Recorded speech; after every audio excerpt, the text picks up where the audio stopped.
This is the Tabata workout. It's worth the pain.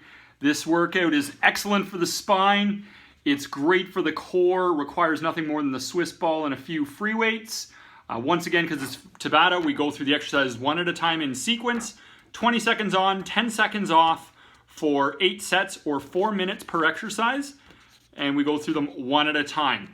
We're going to go through the demonstrations, starting off with the wall ball goblet squats. Now for the goblet squats, the first key is going to be the grip on the dumbbell. And the grip is a dumbbell grip, goblet grip, which looks like this. So my hands are cupping the top end plate while holding the dumbbell vertically. Now what you do here is you would take the Swiss ball, okay, just like so. You'd set it against the wall. Now I'm going to have the ball in between my low back and the wall, and I'm holding the dumbbell in that goblet position. From here, I just push my hips back and bend the knees to squat all the way down. Back up, the ball is going to roll up and down your spine, just like so, okay? Now, one of the progressions you can do is you can take one of these things. This is a mini band, okay? And then you can do this exercise with the mini band around your thighs, just above the knees. What this is going to do is when you're doing the exercise, you're going to be pushing out the whole time against the mini band, and that's going to help you activate the abductor muscle group, glute medius and minimus, which is going to help with pelvic alignment and burn even more calories because we're activating more muscle. So the next exercise we're going to be going on to is the back on ball hip extensions. Now for this one, wearing this mini band is a progression. So I can just keep it on. If you don't have a mini band, it's not a big deal. This exercise works great without one, okay? So you're going to have your arms crossed, and you're going to have your hips all the way down like this, with your feet flat. I'll just back up just so you can get a little bit of a better view of my feet here. Okay, so just like so. Now from here, I'm going to push from the heels to drive my hips all the way up, squeeze the glutes at the top, lower down and repeat. Squeezing the glutes at the top. Okay? So that's the exercise there. I'm pushing my knees out the whole time against the mini band. Now the exercise is not this. Sometimes people turn it into this and they're going forward and back. You want it to be pushing your hips all the way up, straight up towards the ceiling. That is the movement there. Okay, next exercise on the list, we're going to go through a Swiss ball, side straddle, one arm row. Now, for this exercise, you'll typically wedge the ball into a corner. Here I've got 2 exercise benches that are making a corner. You could use the corner of a room or anything like that. All that's going to do is going to help keep the ball still. Now I'm going to have the same side, hand and knee are balancing on the ball like this. Okay, I'm holding the dumbbell down with a sideways grip, palm facing in towards the ball. Then I pull it up towards the weight, lower down and repeat, just like so. Now the whole time I'm doing this row, my core and everything is activating more because I'm trying to stabilize on the ball. A progression is to not have the ball resting on anything, but have it free in the middle of the room like this. That would be the progression, because now you have increased your stability demands, so your muscles have to work harder to keep that ball steady.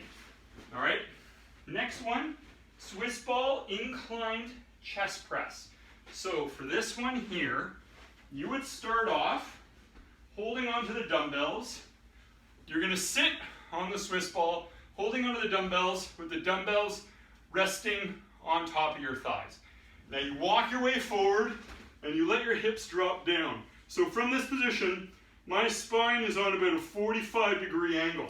Okay, you can rest your head as well.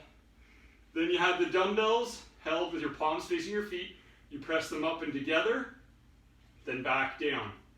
So essentially, my upper back, head, and shoulders are all resting on the ball. And the ball, and what that's going to do is, because my hips are like free floating like that, it's going to help decompress the spine and open up the back. But it also is really good for the shoulders because the Swiss ball contours the shoulder blades, so it doesn't create as much compression or impingement in the shoulder blades and shoulder joint as you're doing that movement. So it just helps to make it nicer. I'm just going to show you what this movement looks like from a different angle, so you can kind of see the path of the dumbbells. It's like this, and then the path of the dumbbells, I press them up together, lower down, and repeat, just like so, okay? And then when you're done, I usually get people to walk their way back up like that. All right, the next one we're gonna be doing is a lunge. So, we're gonna be using the wall here again. Wall ball lunges. All right, so, you put the ball back against the wall. You're gonna have one leg forward and one leg back. Now my back leg, you can see my heel is up, and it's right up as close to the wall as I can get it, with that heel up, okay? And my other foot down in front. Now, we're gonna press the palms together because that helps to activate the core. And I'm gonna lunge down, straight down, and then back up like this, and the ball's just kind of like going along for the ride, okay? Just like that. So that is the exercise there. And then as a progression, we could hold a dumbbell in front of our chest like this and just do a weighted variation like so. Now, next exercise is going to be the Swiss ball front plank. Now for this one, I'll often put a mat under somebody's knees so that when they lower down, it's not going to hurt the knees in between each set. Sometimes I'll get the Swiss ball and I'll press it up against the wall or something to make it a little bit easier. But essentially what you're going to do is you're going to rest your forearms on the ball and you're going to have your legs out behind you. You're going to be holding this position for 20 seconds, then you rest your knees down, hence the reason I set a mat underneath. Then you're back up for 20 seconds, holding still, then you lower back down. Now if I want to make it harder, I can just have the ball further out in front of me because that creates a longer lever arm. Okay, even an inch or two can make a big difference. Now, a tiny little trick on this is that to help engage your core even more, tongue position matters. If you press your tongue up against the roof of your mouth, the abs are able to engage better. The theory on this is that the abs don't just finish at the ribs, they blend into the connective tissue and the other muscles that work their way all the way up and finish in the tongue. So it's a whole chain. If your tongue's flapping around, the chain can't fire as well. So keep your tongue anchored against the roof of your mouth and you'll find you may be able to be about maybe 10-15% more stable. It's just a little trainer trick. Now, the final exercise is the side plank, side leg raises. For this one here, you're going to be laying on your side like this, okay? Now I start with the knees bent.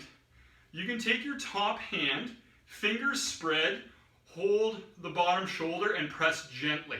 That's going to create some stability in that shoulder joint. Okay, now you lift your hips up from the side and you keep them up the whole time. Then I have this top leg straight and I just lift the top leg all the way up and down while keeping the rest of the body perfectly straight. Okay? Then we would alternate sides each set. So I'd flip over in my 10-second break and get the other side in. Sometimes, just to keep it smooth and straightforward, I'll just do 4 on one side, then go to 4 on the other side.